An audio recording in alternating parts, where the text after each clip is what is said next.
Welcome to Reboot. I'm so excited you've chosen to spend this Tuesday night with us. My name is Alicia Wood, and I'm one of the speakers at Ravi Zacharias International Ministries, and I get the pleasure of being able to be your host tonight. I'm so grateful to you to do this because this is such a big topic, this topic of prayer. Many of you may have wondered, does God hear me? Is there a God that even cares about prayer? I don't see prayers answered. There may be all kinds of questions in your head. And so talking about prayer is significant and relevant. And we are so happy that you've tuned in to hear us talk about this today. We are so sorry that we can't be face-to-face with you. If you've been to our reboots before, you know that we love being able to talk with you one-on-one, being able to be in breakout groups and all kinds of things with you. And we're so sorry that we can't do that this time because of all the different challenges and things that we've had. But we hope that you join us over the next several weeks as we have multiple nights of these kind of events where there will be a talk and there will be Q&A, and we encourage you to join us.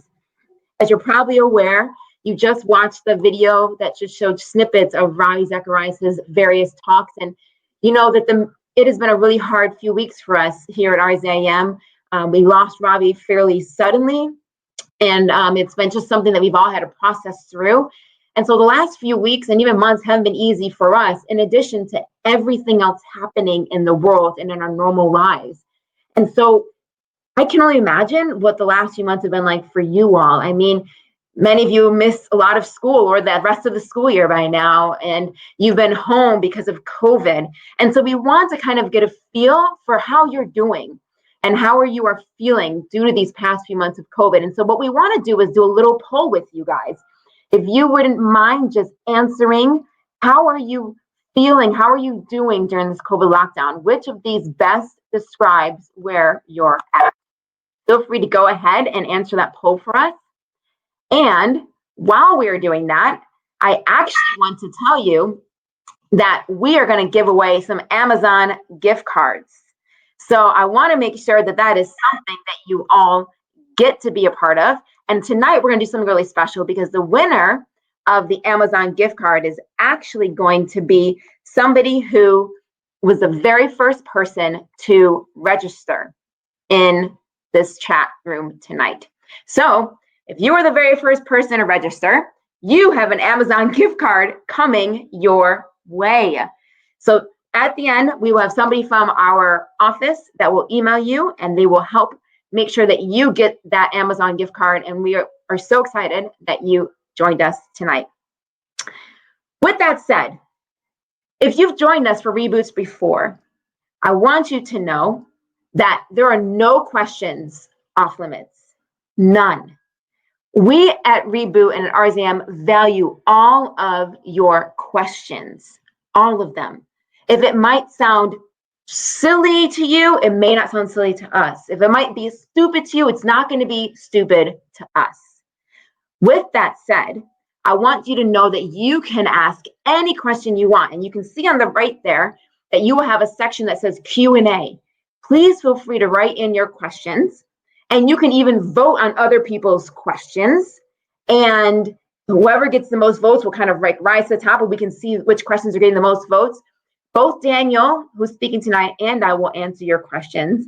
Obviously, you won't be able to get to all of them, but we will do our best to get through as many as we can. Also, there will be another time on June 12th. We will have just an open mic night on questions. And on that particular night, you will have the ability to listen to us answer questions that you asked tonight that we couldn't get to, and questions that are even going to be asked that night. So there will be plenty of opportunity for you to be able to ask questions. If not tonight, hopefully then. With that said, I want to announce to you our winner. The winner of the very first person to register was Alicia Carey. I don't know if I said your name exactly right, but if it's Alicia, it's a good name because mine's Alicia. So we're already sisters just like that. So congratulations. You will be receiving a gift card from us.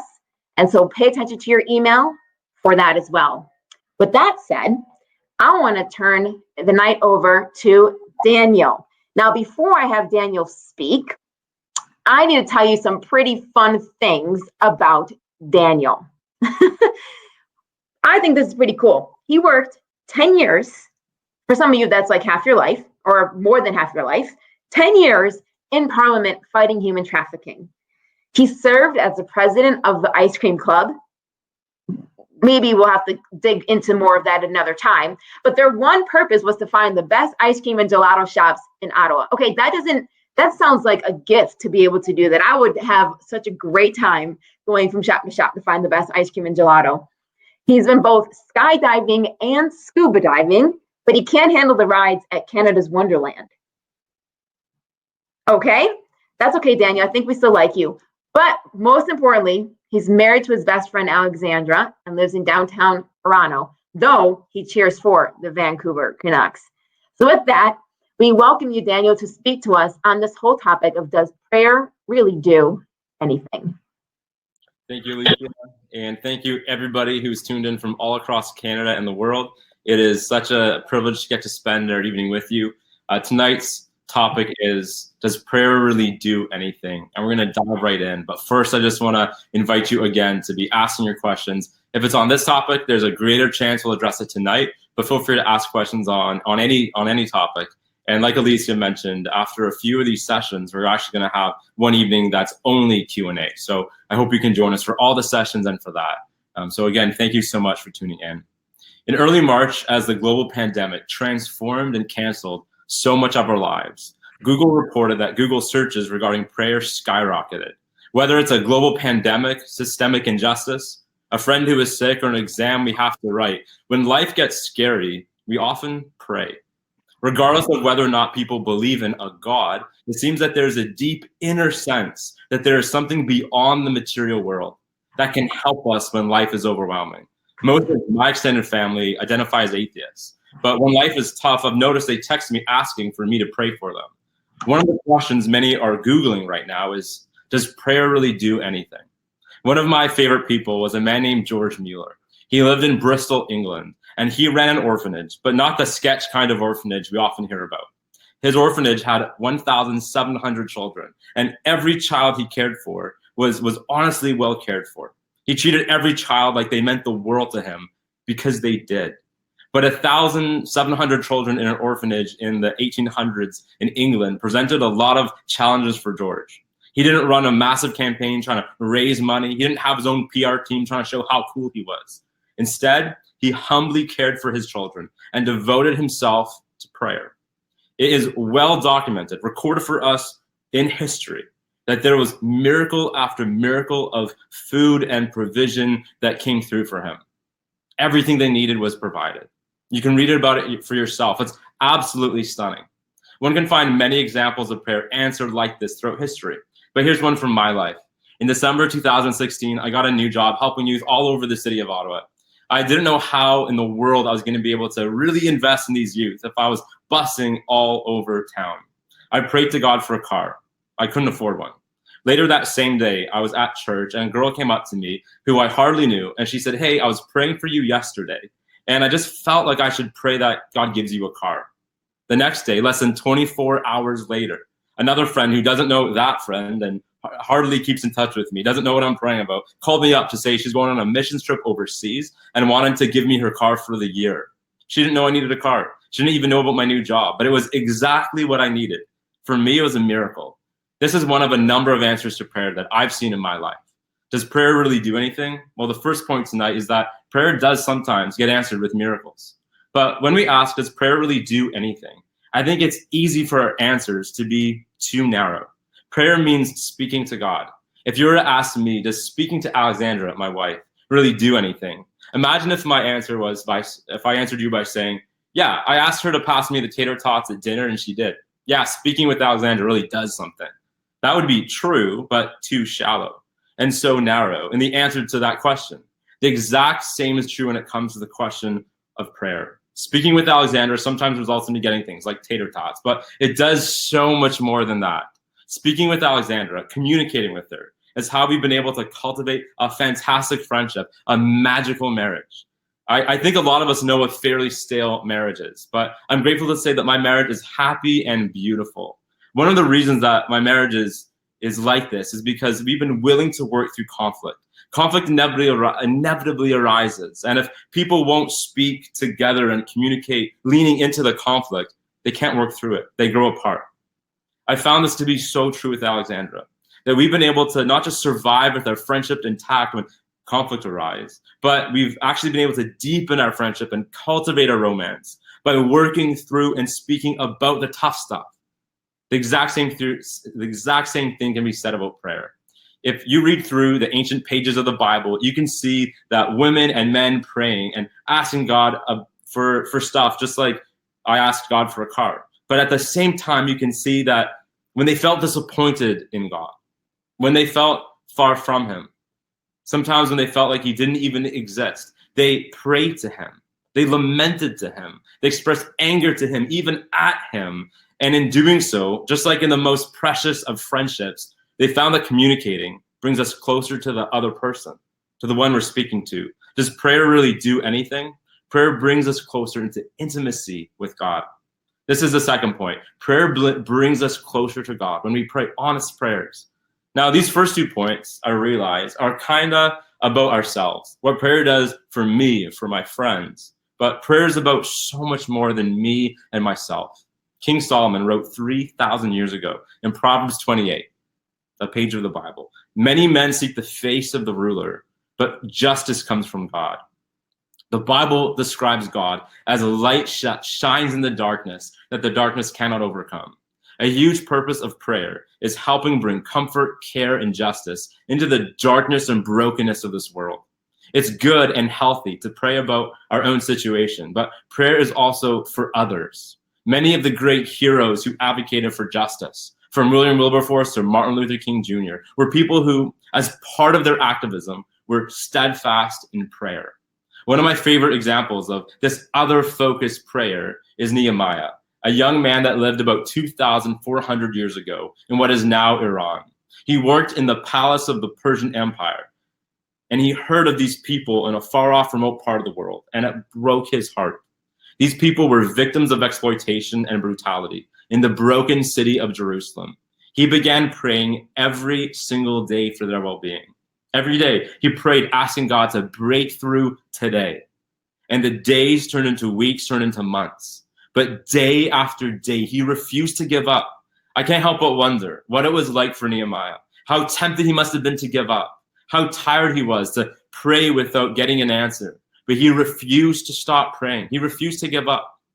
After such a long time, there was a miracle, and the situation began to dramatically change. You were made to make a difference. Some of you have said prayers for stuff, for other people, and given up because you feel discouraged. Keep praying. Just like Nehemiah refused to give up even when he felt like God wasn't listening. So also we need to refuse to give up and keep on advocating for others in prayer. In order to pray for others about systemic injustice, the global pandemic, or even about the safety for murder hornets, you need to know that there is a problem, and you need to know that there is hope. Listen, if you don't realize that there's something to pray for, a problem, you won't be praying for it. But also, if you don't think there's any hope, you won't bother to pray for it. George Mueller, Nehemiah, Martin Luther King Jr. recognized not just the injustice, the poverty, or the need in their day, but they believed in a God who cares deeply and who can make a difference. A God who isn't a myth or a legend, but who exists in the real world. They had hope, and so they prayed. Generation Z, everyone acknowledges that you know how dark the world is. It's reflected in your humor, your lives, and your memes. You were born in the shadow of 9/11. You were children during the economic recession of 2008, and now you're graduating during a global pandemic. It's brutal. You know better than boomers or the millennials like myself that the world is full of injustice, human trafficking, brutality, and so much more. I plead with you to lay a hold of hope, to devote yourself to prayer. Does prayer really do anything? I'm convinced that prayer helps change the world. But before we can wrap this up and go to Q&A, we need to ask one more question. What about when we don't get the answers we're longing for to our prayers? My prayer for a car got answered. But hey, when I was single, I also prayed for this girl or that girl to fall in love with me, and those prayers didn't get answered. Some of our prayers are regarding much, much more painful things than that.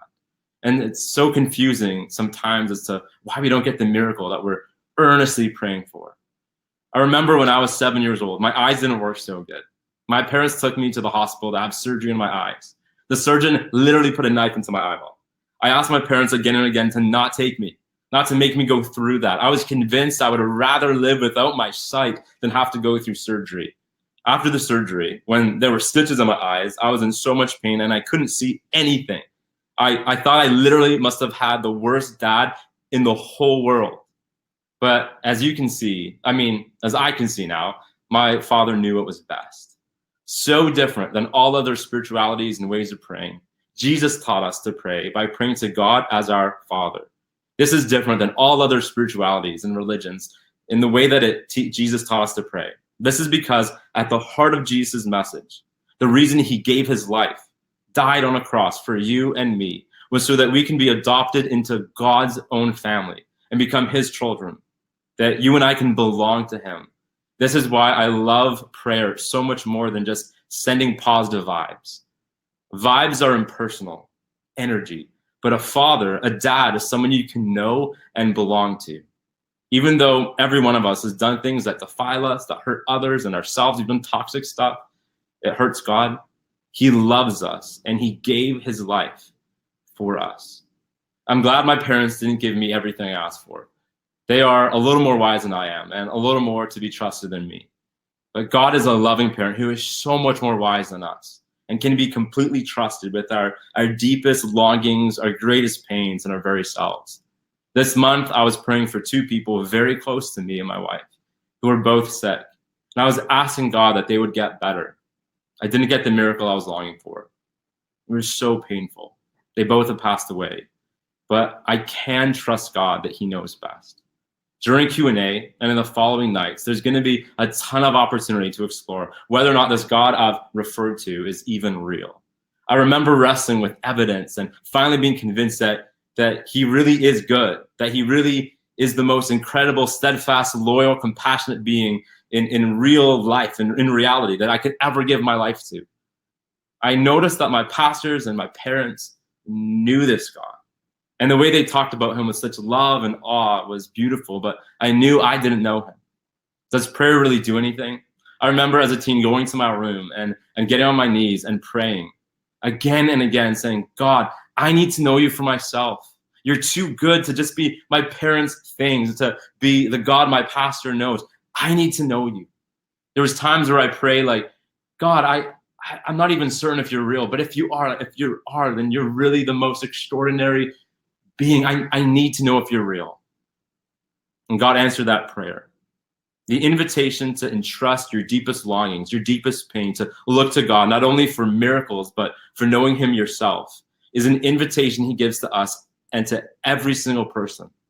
It's easy in life to take those who are most understanding and loving toward us for granted. That's one of the reasons we often easily take our parents for granted. But I plead with you, don't take God for granted.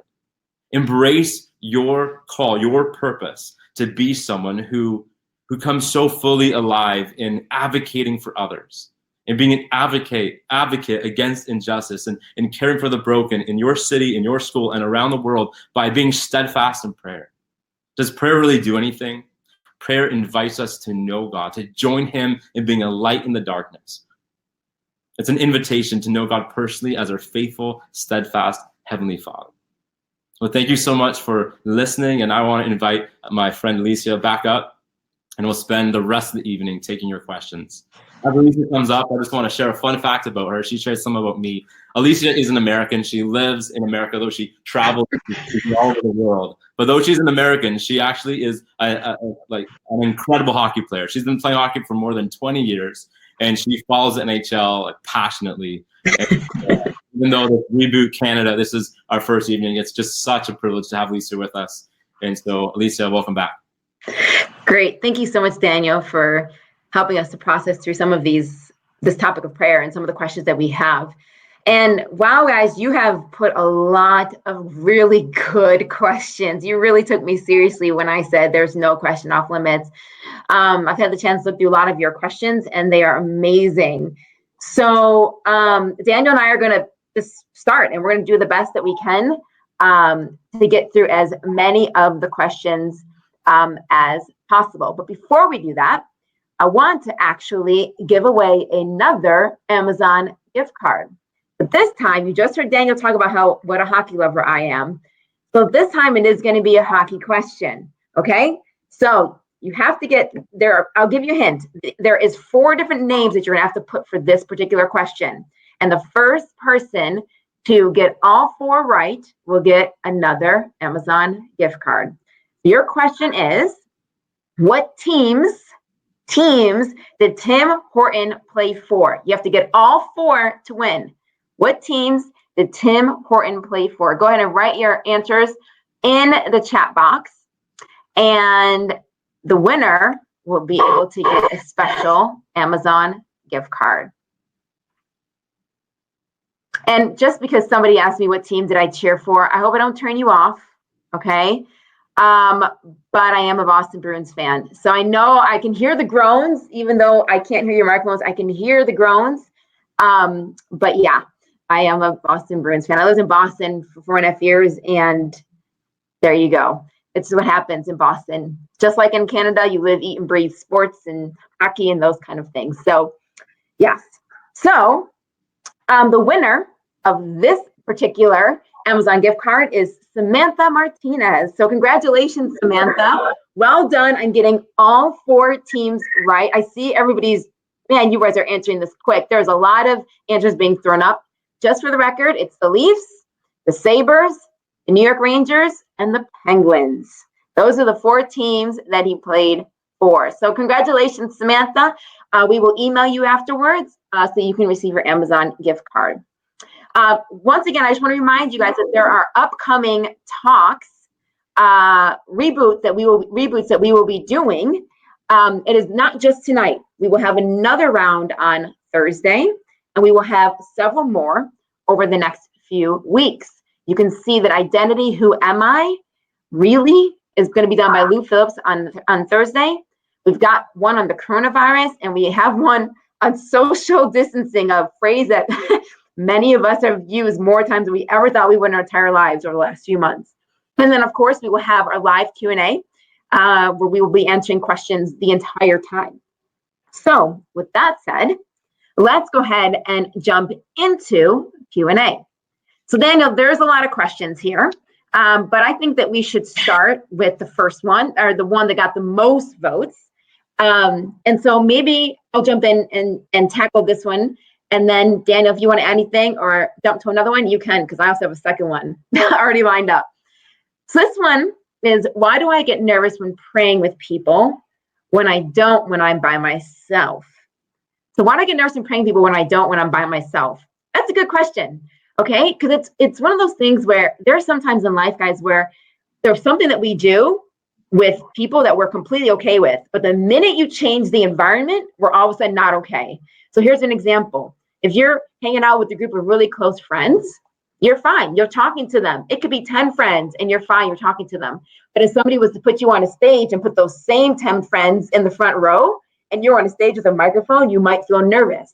It's the same friends, but your environment has changed a bit. And sometimes that can make us like feel different or think that things are different, or maybe even feel like people are watching us more than they were before. Maybe if I mess up, it won't be excusable right now, but it would be before. And so we almost kind of freak ourselves out a bit because of the change of the environment. And so I think one of the things that we can do to just realize that we don't need to get nervous when we're praying with other people is to realize that whenever we're praying, the person we are praying to is always God. Whether I'm doing that by myself or whether I'm doing that with other people, it doesn't matter. The prayer is always going towards God. It's never going towards any of the other people.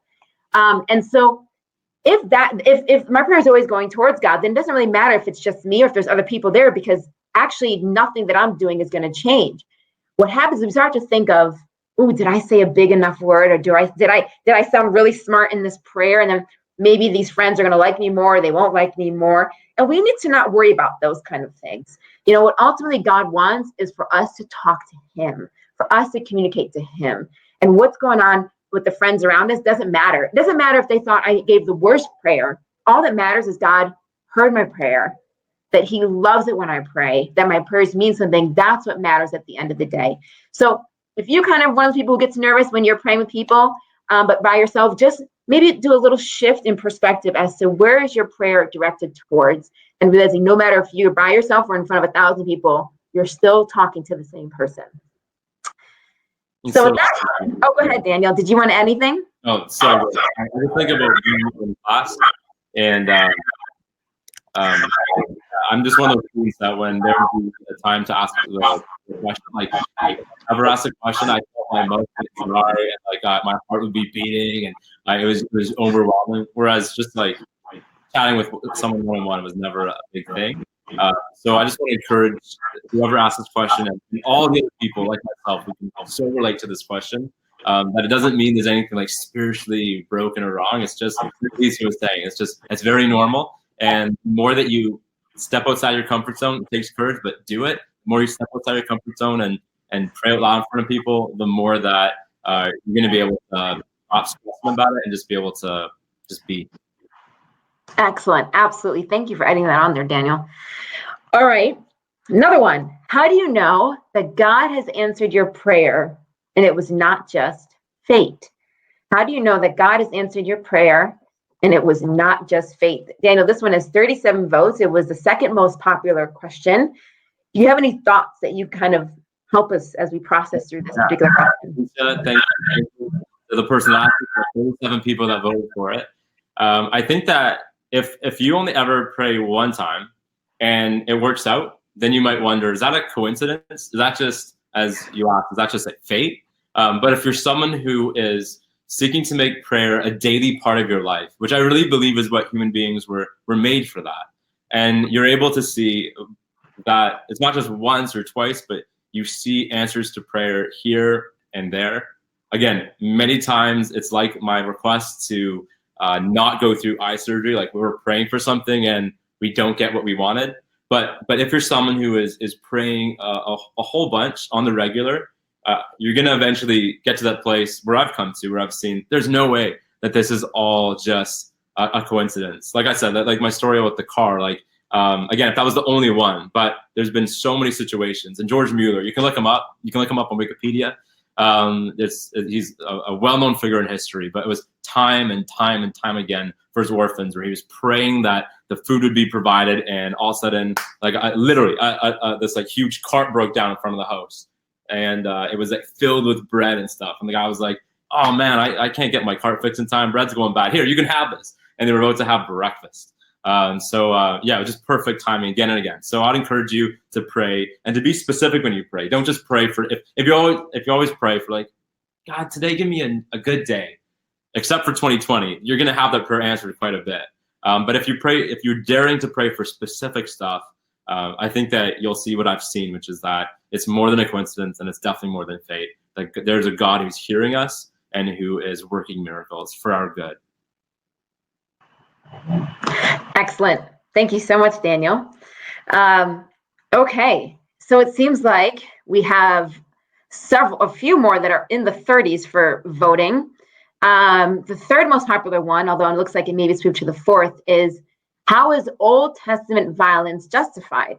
I see we are throwing out the easy questions, guys. Okay, well done. I'll give a response to that, and Daniel's welcome to jump in as well.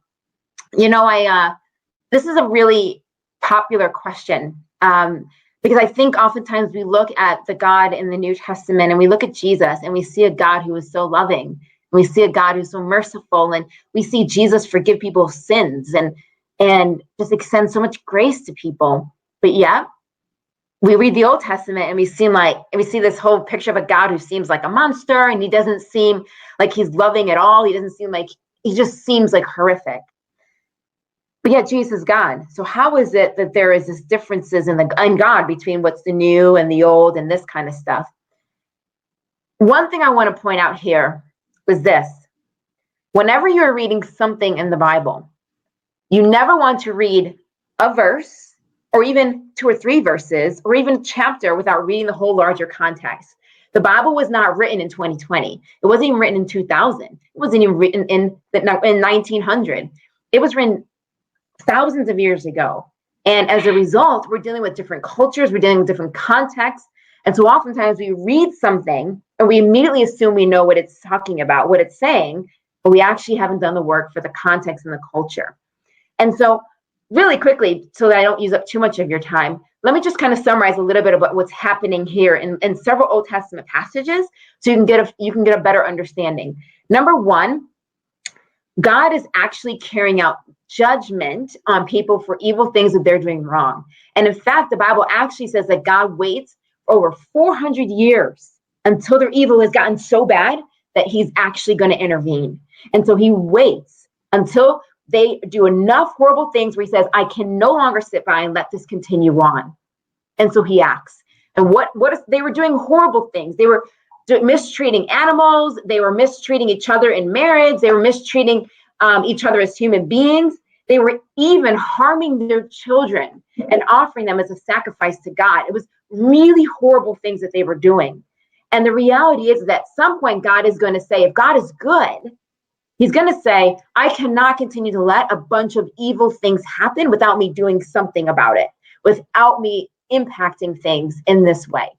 And so what he does, he says, it's time for punishment. I've given them the opportunity to change. I've given them the opportunity to make alterations, but this is the way people want to be, and it needs to stop, because what we don't want is that behavior pattern to continue for hundreds and hundreds and hundreds of more years to influence more and more cultures as well. Because then now you're talking about the impact of what they're doing being even more severe. And so what eventually you see is God saying, enough. You are people who are evil and sinful, and you've done things wrong, and I'm going to punish, and I'm going to carry out judgment.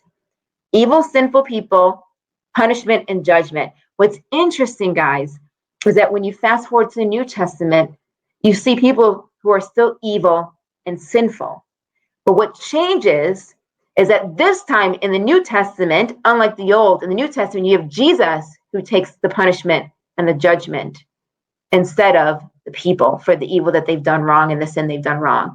And so what you see between the Old and the New is a shift on whom the punishment falls. In the Old Testament, the punishment fell on the particular person for what they've done wrong. In the New Testament, you see a shift where God's saying, you know what?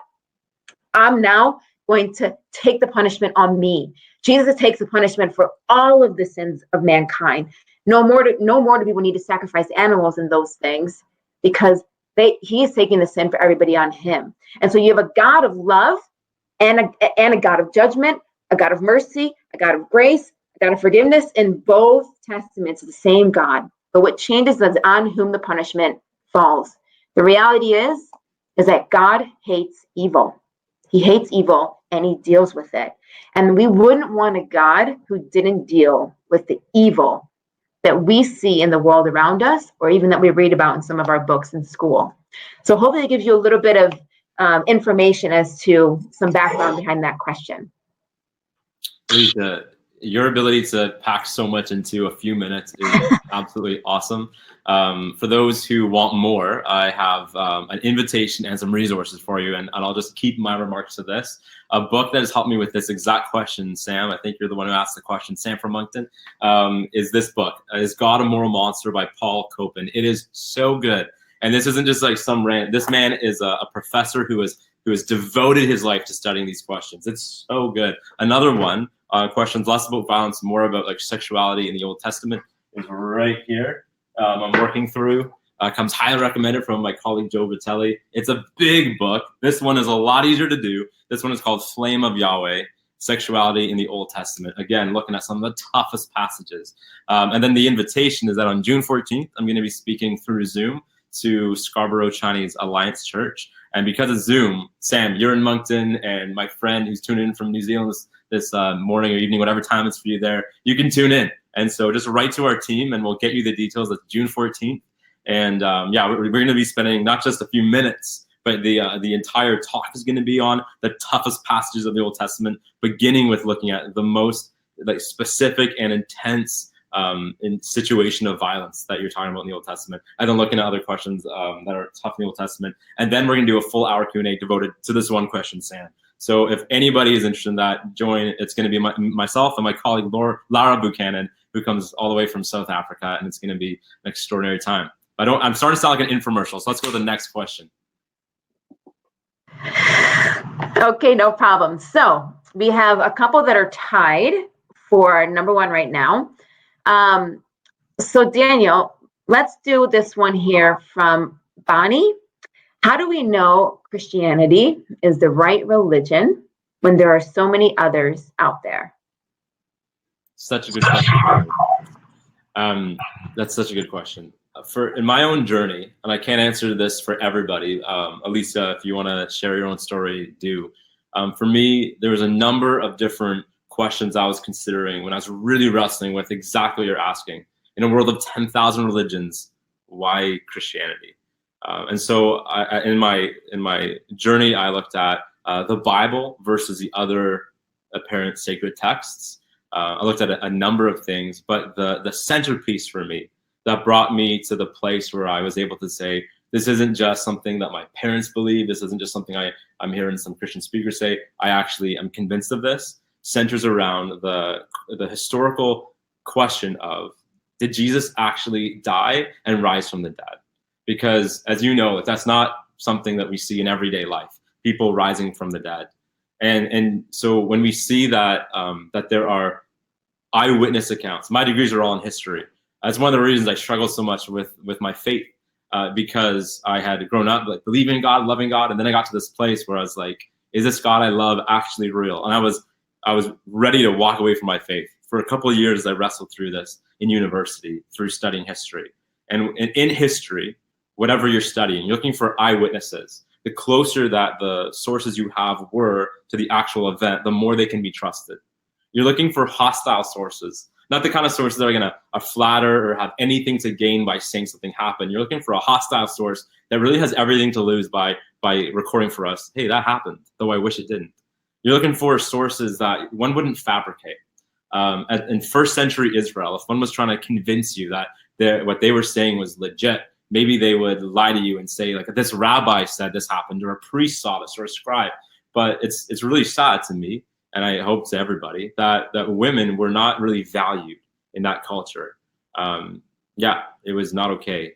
So if someone's trying to like fake a story to you and try to convince you, they wouldn't be fabricating or putting like the evidence in the mouth of women, unless this was actually like really true. If you're trying to tell a true story, then you would use unlikely sources that people might not even respect. And so when you really seriously look at the evidence regarding, the historical case regarding, did the impossible happen? Did Jesus actually get not only killed on a cross, but did he actually come back from the dead? The historical case is compelling. And so that for me was the centerpiece, that I thought, if I can trust Jesus on his own predicting that he would die and come back to life, then I can begin to so much else fell into place regarding looking at how Jesus seriously takes the Old Testament and all of that. So there's so much that flows from that. That's all like my intellectual wrestling with it. I studied William Wilberforce. He was the hero that helped fight the slave trade. I have like an intellectual knowledge of William Wilberforce, but I've never met him because he died before I was born. But if I was studying in my history degree someone that was still alive, I can study and have an intellectual case about them. But if I ever got to meet them, that's an even more intimate and deeper form of knowing. And for me, in many ways, it began with this intellectual pursuit, looking at the historical case of Jesus, seeing the eyewitness accounts. But it's moved even deeper than that, more magnificent than that, where I actually believe that I know God personally. And that is an invitation also for everybody, that you can have both like the head knowledge, but also like the lived experience of knowing Jesus, of knowing God himself. Alicia, is there anything you want to add? No, I thought that was really helpful. I mean, there are a lot of religions out there, and it's good to look through them. Like, I don't want anybody to ever believe something just because I hand them a Bible and say, believe it. I think ultimately what we all want is truth, and Christianity is backed up by evidence. It's backed up by a God who demonstrates love to us in the most perfect way, and that's through self-sacrifice. And that's important because in Christianity, you have a God who does the greatest love, or greatest ethic, which is love, and he does it in the greatest possible way, which is sacrifice. You don't see that in a lot of other religions. And so if they don't do the greatest thing possible, then how are they good? How are they God? And so you have a whole range of things within Christianity that we can look at that helps us to know and affirm that it's true. And so thank you, Daniel, for sharing that with us. I think it's important. I also want to say to Bonnie that I really struggled. I didn't like about myself that I have a mind that's like always doubting, always finding a problem. Like I just have a very doubting, skeptical mind. And so when I went to my dad and said, Dad, like, how do I turn off these questions? He actually pointed me to the way Jesus treats our doubts and questions, which is when Jesus' own cousin, John the Baptist, or one of his closest friends, Thomas, when they begin to ask really probing questions, exactly what you're asking. Jesus, are you really who you say you are? Jesus doesn't rebuke them. When people question me and like get doubt me, I get defensive. You might as well. But Bonnie, when people doubt Jesus, he actually invites them closer. Famously with Thomas, he invites them to actually like touch Jesus' own wounds from the nails on the cross after he come back from the dead. It's so intimate. And so our entire ministry and all the rest of the sessions we're gonna have for Reboot is all about welcoming people's questions. And so we just want to say, not only do we welcome your questions, but Jesus welcomes our questions because he invites us to know him with all that we are. And that definitely includes our minds. Excellent. Thank you so much, Daniel. There's a question that's been up here near the top for a while. It's currently number 2. But it says, why does it seem that God doesn't answer my prayers? Why does it seem that God doesn't answer my prayers? I think that's a question that if we were to take another poll, which by the way, your previous poll was very interesting to see that most of you kind of feel like some days are good, some days are bad in regards to this COVID thing. So we kind of see like a little kind of situation. But I think if we were to take another poll, many of us would say, there's a time in my life when God has not answered my prayer and I've felt disappointed, I felt hurt. I think I would definitely say that's my experience where I feel like, God, I prayed this and I was, like repeatedly I prayed it. Like I really sought your help with this and you let me down or something in some way. And so to Micah, who asked this particular question, I would say that there are times when we feel let down by God. I think that's just reality. I think that when we say, God, can you heal this person? Or God, can you bring me this? Or God, can you do this? And that doesn't happen. We definitely have a sense in which we feel like God's failed us or he's not hearing us. And that can almost make us question if he's there. It can make us question whether or not we should even continue praying. I mean, I know that's what happens to me. Not so much that I question whether he's there, but I know sometimes it makes me feel like, why should I even pray, God, if you're not going to help me? And so I think all of those feelings of disappointment or feeling like God's ignoring you are actually like can feel really normal or actually can be really normal. So I just want to say that don't get down on yourself if you're just kind of in those ones where you're struggling, like, come on, God, like you're not hearing me. But I would say this too. God answers prayers not always in the way that we expect. Sometimes if we're praying, let's say for somebody to get better and to be healed, to be better, we want them to be happy, we want them to be healthy. Let's say this person is someone who's gone through some things in life or whatever it might be, and now they're in this really sad situation where their body's sick, and we pray and we want God to do something and he doesn't do it. We might feel like that same sense of disappointment, but in the same sense, if there's someone who's a Christian, they've now entered into life eternal with God. Like they've just gone into a place where they aren't sick anymore. We pray for them not to be sick. Well, now they're not sick. We pray for them to be happy. Well, now they are happy. And there's a sense in which God did answer our prayer, even though we were wanting them to have that healthiness, that happiness, everything down here with us.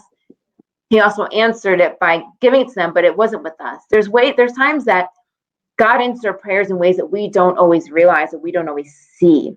But there's also times in which God doesn't give us what we want because it's actually not what's best for us.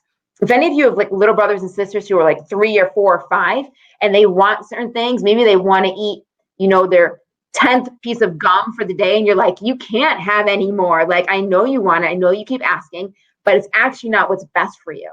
And so there's times in which God actually doesn't give us what we want because he knows what's best for us.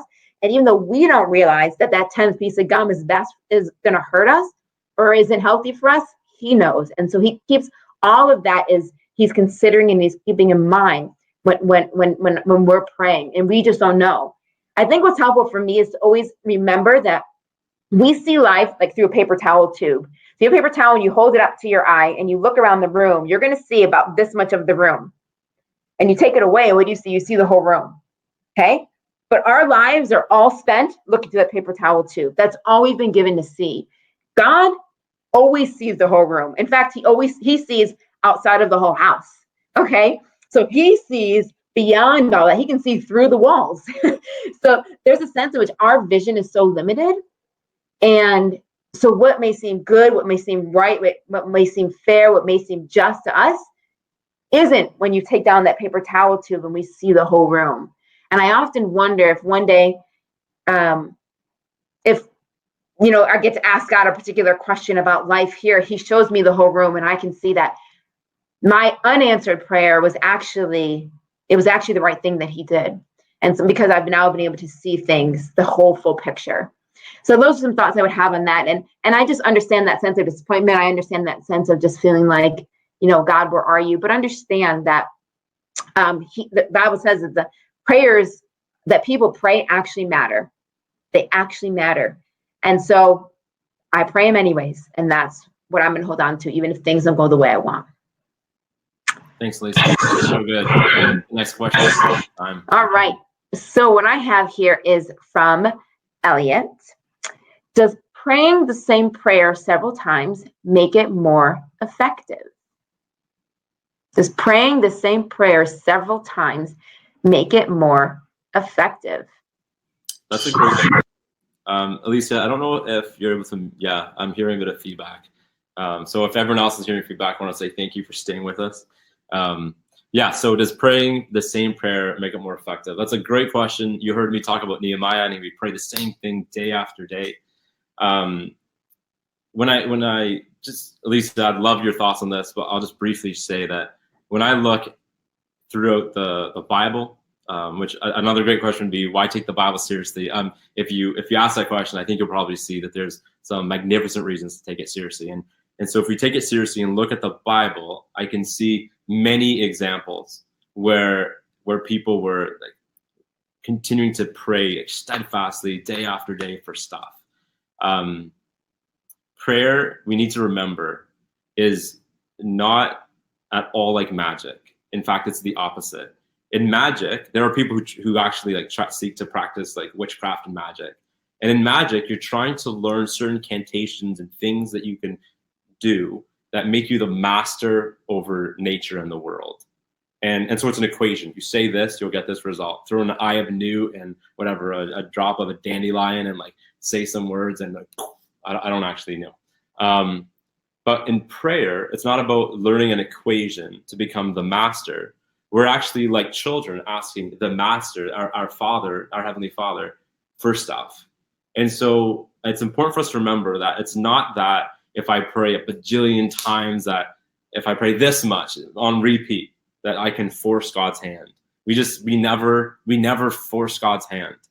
And yet it does seem like there's something that God really values in our steadfast refusal to give up. And so in so many ways, I think this really comes back to a question of love.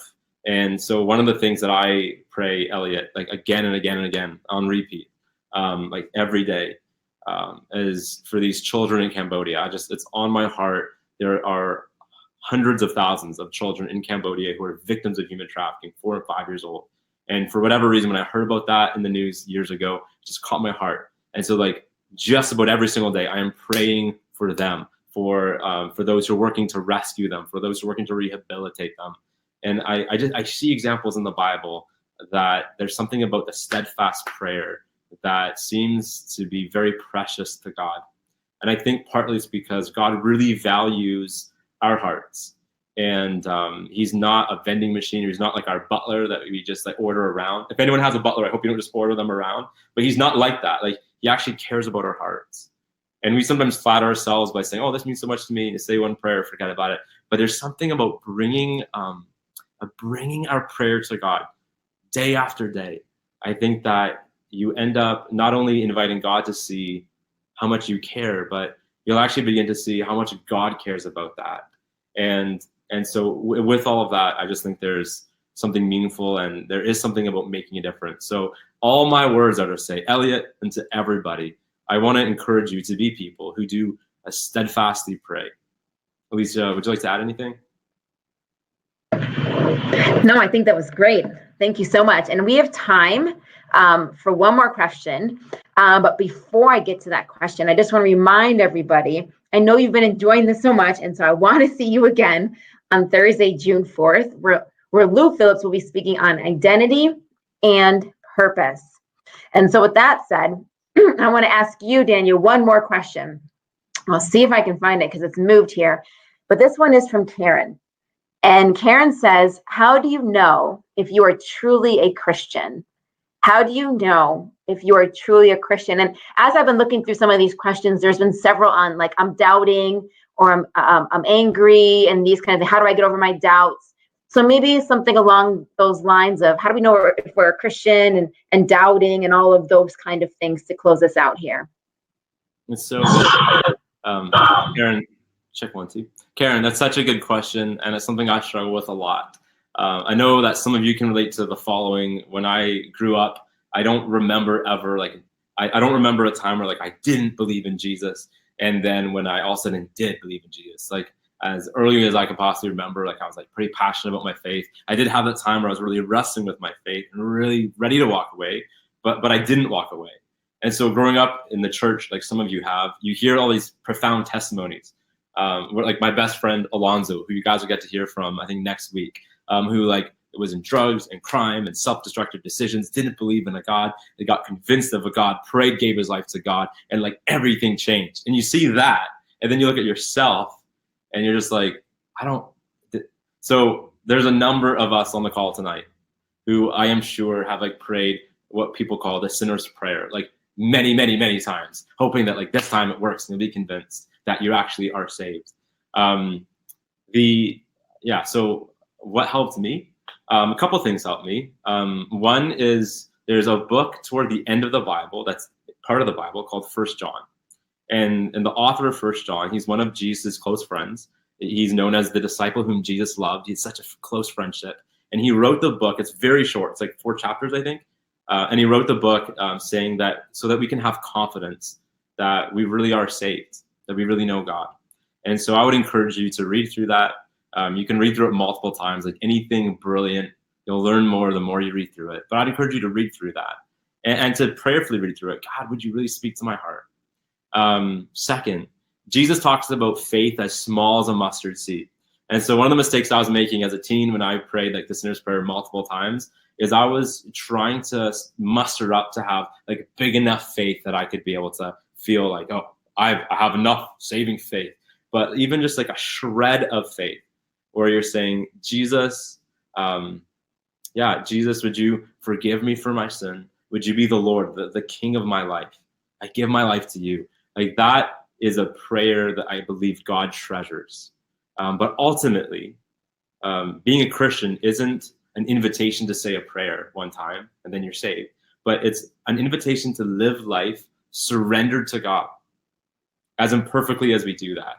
And so I want to encourage you that it's not like sometimes we hear preachers preach about like just say a prayer and then kind of go on with your life and you're saved, but it's really an invitation to live life with him. And yet I can't end my answer to you without reminding you that it's not at all about being a good enough person. And I think that's one of the mistakes I was making is sometimes whether it was a small sin or a big sin, and I just feel so frustrated with myself. But you'll see that it says in 1 John 1, verse 9, that if we confess our sin to God, he's faithful and forgives our sin. And you'll see in 1 John this beautiful blend in a way that I don't think I can ever master or like be able to articulate myself. This blend of this invitation to repent, to turn from our toxic behaviors and to live life the way God made us to live. And yet not to put our confidence in how well we do that, but rather to look to Jesus. The only reason that anybody can have any confidence that we are God's child, that we're forgiven and that we belong to him, that we're really saved, is because Jesus died on the cross. In real time, real space, he took all our sin in his own flesh, all our brokenness in his own flesh. The things we've done wrong and the wrongs been done to us. Jesus took all of it in himself and died the punishment that all of us deserved. He defeated death, and with that, he defeated decay, he defeated despair, he defeated all the brokenness and darkness in the world. And he came back to life.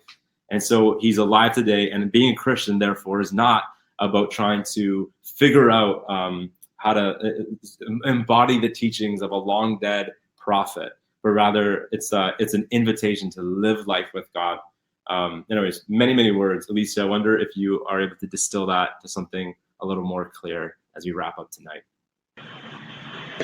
No, I think that was great. I think that was really good. And in a few minutes, everybody, we're going to have a RZIM prayer slide that we're going to show you, and that you will know, you will have some place that you can go to actually reach out to somebody for prayer. If anything that Daniel said really resonated with you, we want you to be able to have the opportunity to ask for prayer. So with that said, Daniel, as much as you loved him, don't you worry, he will be back. He will be emceeing Thursday night's event, okay? So please join Daniel on Thursday night as he emcees Lou's event. Daniel, anything you want to say to us before we have to wait 2 more whole days to see your face?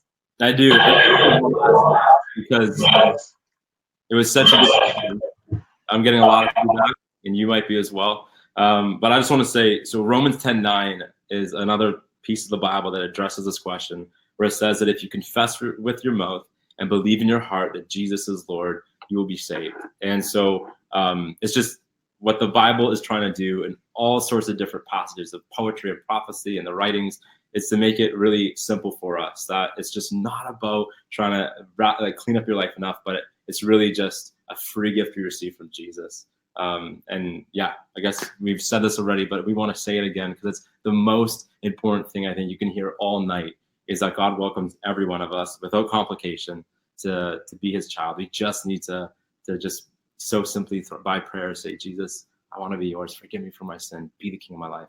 Anyways, I can go on, but I'll stop right there. It's time to say goodbye. Before I do, guys, I just want to invite you. Thursday night is going to be extraordinary. Lou Phillips is someone who wrestles with these kind of questions in front of audiences around the world. He was recently in Abu Dhabi. He's just someone with so much experience all over the world. I always learn so much from him, and it's always fun to hear him speak. I've just started on this task of being a speaker with this ministry. Lou's been doing this for years, so don't miss it. Whatever your plans are for Thursday, cancel them, show up. I'll be back here as the MC, ready to listen to Lou and answer your questions again. But yeah, I'll see you guys. Thanks so much for being here, and have a great night. Excellent. Thank you so much, Daniel. Much appreciated. And so before you go off, we want to make sure that you're aware of RZIM Canada's social media sites. You should feel free to chat and make comments and like things and share things and all that stuff from our websites and other social media channels.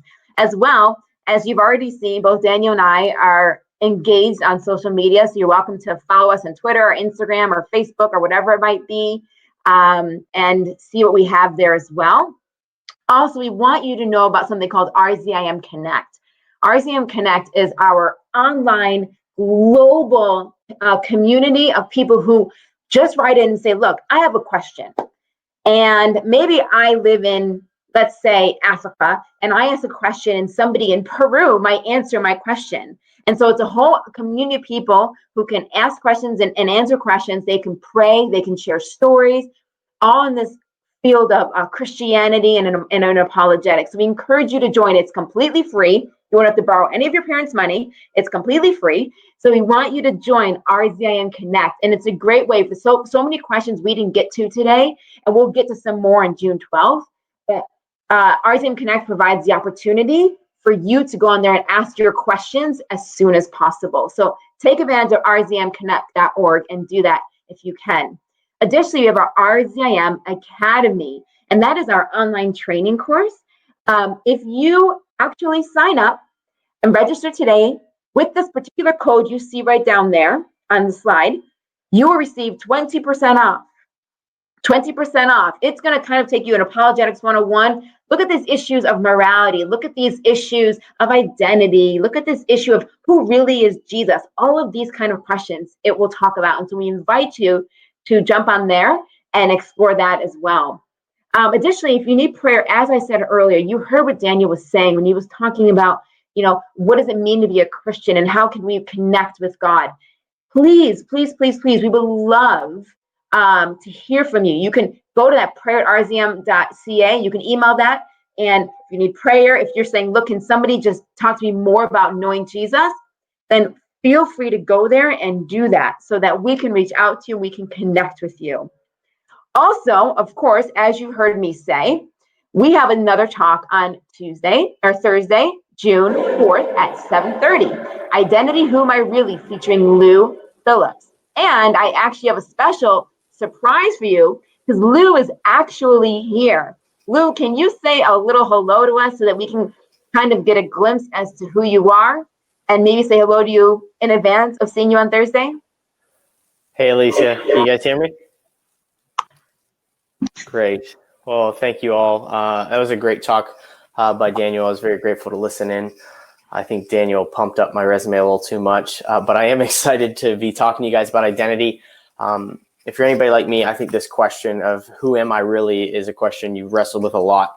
And I think asking that question, where does our identity come from, is one of the most important questions we will ever ask because it will dictate how we live our lives, and how we live our lives ultimately shows us what do we really value.